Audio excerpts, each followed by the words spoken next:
కాకినాడలోని MS Narayana junior కళాశాల 25 సంవత్సరాలు పూర్తి చేసుకున్న సందర్భంగా ఫిబ్రవరి 2వ తేదీ ఆదివారం సిల్వర్ జూబ్లీ వేడుకలు నిర్వహిస్తున్నామని సంస్థ డైరెక్టర్ ముతుకుమిల్లి శ్రీ విజయ్ తెలిపారు.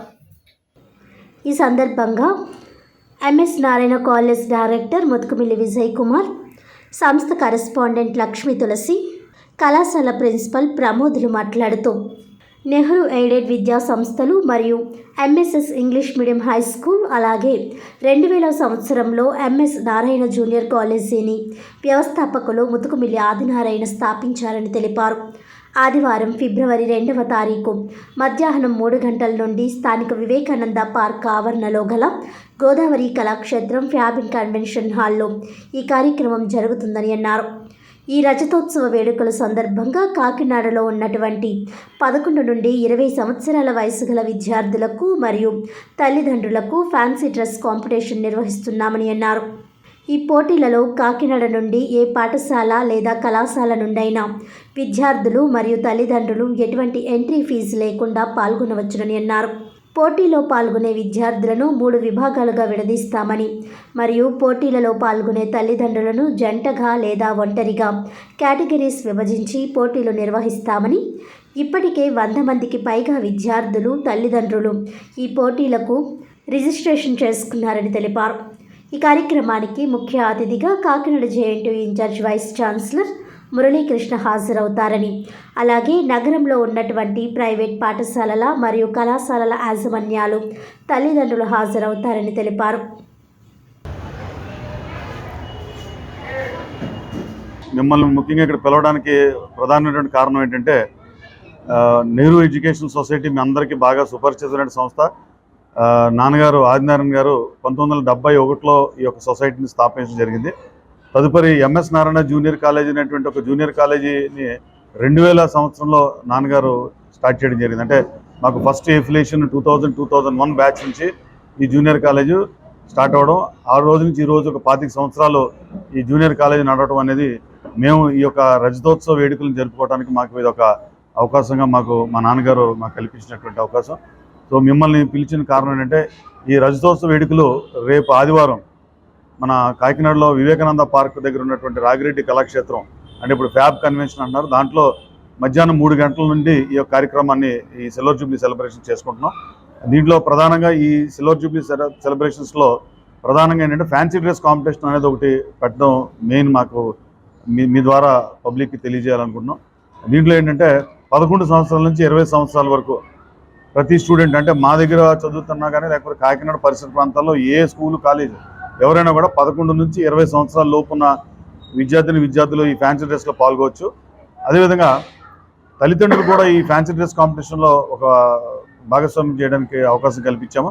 తల్లిదండ్రులు అంటే కపుల్గా కానీ లేకపోతే సింగిల్గా, అంటే భార్యాభర్తలు ఇద్దరు కలిపి కానీ లేకపోతే విడిగా కానీ దాన్ని కూడా పార్టిసిపేట్ చేసేయడానికి అవకాశం ఇచ్చాము. ఎందుకంటే ఇది సిల్వర్ జూబ్లీ సెలబ్రేషన్ సందర్భంగా తల్లిదండ్రుల్ని విద్యార్థుల్ని కూడా ఇందులో ఇన్వాల్వ్ చేయడానికి కాకినాడలో ఉన్నటువంటి పరిసర ప్రాంతాల సంస్థల మొత్తం అన్ని విద్యార్థుల్ని కూడా ఇందులో ఇన్వాల్వ్ చేయాలనే కార్యక్రమం రేపు ఆదివారం మధ్యాహ్నం 3 గంటలకి ఈ కార్యక్రమం తలపెట్టాం.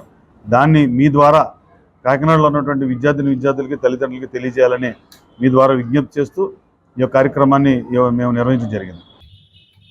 ఆంధ్రప్రదేశ్ భవన మరియు ఇతర నిర్మాణ కార్మికుల సంఘం ఆధ్వర్యంలో భవన నిర్మాణ కార్మికులు కాకినాడ జిల్లా కలెక్టరేట్ వద్ద ధర్నా నిర్వహించారు. ఈ సందర్భంగా ఆంధ్రప్రదేశ్ భవన మరియు ఇతర నిర్మాణ కార్మికుల సంఘం జిల్లా గౌరవ అధ్యక్షులు గడిగట్ల సత్యబాబు, కార్యనిర్వాహక అధ్యక్షులు చెక్కల రాజ్ కుమార్, జిల్లా ఉపాధ్యక్షులు డేగల సత్యనారాయణ, కార్పెంటర్ సంఘం జిల్లా నాయకులు వీరబాబు మాట్లాడుతూ, గత వైసీపీ ప్రభుత్వం భవన నిర్మాణ కార్మికులకు 2019 నుండి సంక్షేమ పథకాలు నిలుపుదల చేసి తీవ్ర అన్యాయం చేసిందని ఆరోపించి, భవన నిర్మాణ కార్మికులతో ఓట్లేయించుకున్న కూటమి నాయకులు పవన్ కళ్యాణ్, చంద్రబాబులు అధికారంలోకి వచ్చి 8 నెలలు పూర్తవుతున్న కూటమి మేనిఫెస్టో హామీ మేరకు భవన నిర్మాణ కార్మికుల సంక్షేమ బోర్డు పథకాలను పునరుద్ధరించలేదని విమర్శించారు. మరో ప్రక్క నిత్యం ప్రమాదాలలో మరియు అనారోగ్యాలతో చనిపోతున్న భవన నిర్మాణ కార్మికుల సంఖ్య రోజు రోజుకు పెరుగుతుందని, సంక్షేమ బోర్డులో మూలుగుతున్న నిధుల నుండి చనిపోయిన కార్మికుల కుటుంబాలకు ఆర్థిక సహాయం చేయడానికి 8 నెలల్లో ఒక్కరోజు కూడా సమయం లేకపోయిందా అని కూటమి నాయకులను ప్రశ్నించారు. తక్షణం సంక్షేమ బోర్డు పథకాలను పునరుద్ధరించి కార్మికులకు పెండింగ్లో ఉన్న క్లెయిమ్ల పరిహారాలను చెల్లించాలని డిమాండ్ చేశారు.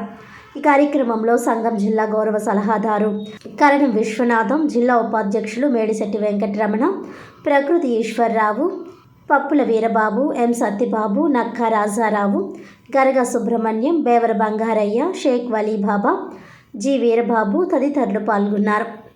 ప్రభుత్వం చేసిన తప్పిదాలన్నీ మేము చేయమని ఈ గవర్నమెంట్ మాకు ఒక మేనిఫెస్టో తీసుకొచ్చింది. ఆ మేనిఫెస్టో ప్రకారంగా మేము ఈ ప్రభుత్వాన్ని గెలిపించడం జరిగింది. ఈ 8 సంవత్సరాల్లో కూడా 8 నెలల్లో కూడా మాకు ఎటువంటి లబ్ధి చేకూర్చలేదు. ఈ కూటమి ఇచ్చిన హామీలన్నీ కూడా వెంటనే అమలు చేయాలని మేము కోరుతున్నాం. నా పేరు డాక్టర్ సత్యనారాయణ, పిఠాపురం కార్యదర్శి.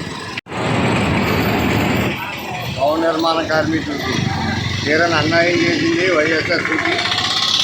ఎంతో కష్టపడి సాధించుకున్న బోర్డుని ఈవేళ మనకి కూటమి ప్రభుత్వం ఇస్తానని చెప్పేసి మేనిఫెస్టోలో చెప్పడం జరిగింది. కానీ 8 నెలలు జరిగినా సరే ఈ వేళకి భవన నిర్మాణ కార్మికుల గురించి ఒక మాట కూడా చెప్పడం కూడా లేదు. కానీ దాని గురించే ఫలితంలోనే ఈవేళ కలెక్టర్ ఆఫీస్ ముందు చిన్న ధర్నా చేస్తున్నాం. కానీ ఇప్పుడు కలెక్టర్ గారికి కూడా లెటర్ ఇస్తాం. దాన్ని వెంటనే కలెక్టర్ గారు మన సీఎం గారికి అందజేసి దాన్ని న్యాయం చేయాలని చెప్పేసి కోరుతున్నాము. కానీ బోర్డు నుంచి నిధులు వస్తాయి, నిధులు కూడా ఉన్నాయి, గవర్నమెంట్ ఇవ్వవసరం లేదు. కానీ మా డబ్బులు మాకు ఇవ్వాలని చెప్పేసి మేము కోరుతున్నాం. నా పేరు గడిగట్ల సత్యనారాయణ, పెద్ద. కూటమి ప్రభుత్వం నిలవర బోర్డు పునరుద్ధరించాలి. అలాగే భవన నిర్మాణ కార్మికులు పనికి ఇసుక కల్పించాలి. ఈ సెస్ డబ్బులు మాకే కూర్చి పెట్టాలి. ఇప్పుడు బిల్డింగ్ రంగం క్యాబినెట్లు ఎవరైనా గోల్ జారిపడుతుంది, ఎవరి బాధ్యత? సెంట్రల్ గవర్నమెంట్ బాధ్యత లేకపోతే రాష్ట్ర ప్రభుత్వం బాధ్యత? ఈ బాధ్యతలో ముందు మాకు సంక్షేమ పథకాలు అమలు చేసేదాకా మేము పోరాడతాం. ఈ పోరాటం ఆగదు. భవన నిర్మాణ కార్మికుల సంక్షేమ బోర్డుని పునరుద్ధరించాలని ఇవాళ కాకినాడ జిల్లా కమిటీ ఆధ్వర్యంలో, సిఐటి ఆధ్వర్యంలో భవన నిర్మాణ కార్మికుల జిల్లా కమిటీ సభ్యులు ధర్నా చేయడం జరుగుతుంది. ధర్నా చేసి కలెక్టర్ గారి ద్వారా రాష్ట్ర ముఖ్యమంత్రి గారికి కూటమి ప్రభుత్వం మేనిఫెస్టోలో ఇచ్చిన హామీ మేరకు సంక్షేమ బోర్డు పునరుద్ధరించాలని డిమాండ్ చేస్తా ఉన్నాం. రెండవది 2019 నుంచి వైఎస్ఆర్సీపీ ప్రభుత్వం, అప్పుడు ప్రభుత్వం జగన్మోహన్ రెడ్డి 12-14 మెమో ఇవ్వడం ద్వారా ఈ సంక్షేమ పథకాలన్నింటినీ నిలుపుదల చేస్తూ జీవో ఇచ్చాడు. అప్పటి నుంచి ₹1 కార్మికులకు రాలేదు. కాకినాడ జిల్లాకే అప్లికేషన్లు పెట్టుకుని ప్రమాదాల్లో, సహజ మరణాల్లో, వివాహాలు, అలాగే గర్భిణీ స్త్రీలు డెలివరీలు అయినటువంటి భవన నిర్మాణ కార్మికులకు ₹5 కోట్ల పరిహారాలు ఇవ్వాల్సి ఉంది. అప్పటి నుంచి 2019 నుంచి ₹1 కూడా కార్మికులకి రాలేదు. పోనీ ఈ డబ్బులన్నీ గవర్నమెంట్ ఖజానా నుంచి ఇవ్వమని అడుగుతున్నావా? మాకు ప్రభుత్వం నుంచి ₹1 వద్దు. ప్రభుత్వం నుంచి మీరు ఇవ్వాల్సిన అవసరం ఏమీ లేదు. ప్రతి సంవత్సరం 300 కోట్లు లేబర్ సెస్ పేరే లేబర్ సెస్ 10 లక్షల నిర్మాణ వ్యయం దాటిన బిల్డింగుల నుంచి వసూలు చేస్తూ ఉన్నారు. ఇప్పటికీ 2000 కోట్లు కార్మికుల కోసం ఖర్చు పెట్టాల్సిన నిధులు పోగయి మూలుగుతూ ఉన్నాయి 5 ఏళ్ళ నుంచి. కూటమి ప్రభుత్వం కూడా చెప్పింది జగన్ అన్యాయం చేసేది కార్మికులందరికీ అని. రైట్, జనం అందరూ నమ్మారు, కూటమి ప్రభుత్వాన్ని గెలిపించారు. మరి మీరు వచ్చి 8 నెలలు అయ్యింది, ఇప్పటికీ కూడా ఒక్కరోజు కూడా కార్మికుల కోసం ఆలోచించడానికి సమయం దొరకలేదా అని మేము ప్రశ్నిస్తూ ఉన్నాం. కాబట్టి కార్మికుల కోసం వసూలు చేసిన సెస్ నిధులు 2000 కోట్లు బోర్డులో మూలుగుతున్నాయి. ఇక్కడ ప్రమాదాల్లో నిత్యం చనిపోతున్న కార్మికుల సంఖ్య రోజు రోజుకి పెరుగుతూ ఉంది. అనారోగ్యం పాలైపోయి చనిపోయే కార్మికుల సంఖ్య రోజు రోజుకి పెరుగుతుంది. అందులోంచి తీసి ఇందులో వీళ్ళకి బట్వాడా చేయాలి. ఆ పని చేయడానికి మీకు 8 నెలల సమయంలో ఒక్కరోజు కూడా దొరకలేదంటే ఇది చాలా అన్యాయం. ఇది కాబట్టి తక్షణం కూటమి ప్రభుత్వం అంటే తెలుగుదేశం, జనసేన, బీజేపీ నాయకులు ఈ మేనిఫెస్టోలో ఇచ్చిన హామీ మేరకు భవన నిర్మాణ కార్మికుల సంక్షేమ బోర్డుని పునరుద్ధరించాలి. 2019 నుంచి జగన్మోహన్ రెడ్డి నిలిపివేసిన పథకాలన్నింటినీ, నిలిపేసిన పరిహారాలని కార్మికులకు తక్షణం చెల్లించాలని డిమాండ్ చేస్తూ ఉన్నాం.